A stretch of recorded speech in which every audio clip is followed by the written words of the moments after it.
Hello guys, good morning. Pauwi na kami ngayon.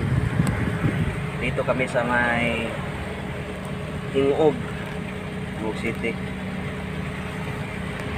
So makikita po dito yung bukid na kung saan tawag doon yung doon na crash yung eroplano. Yun, ito po yung bukid na kung saan na crash yung Cebu Pacific. Yan. Dito kami ngayon sa Hingog. So kitang-kita dito. So pauwi na kami niyan. Balak sana ng driver na diyan kami magdaan sa Claveria para makita talaga yung lugar na saan na-crash yung eroplano.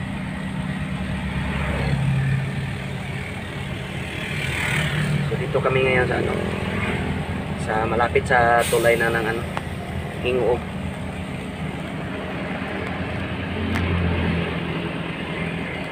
Dito kami sa kilid ng highway.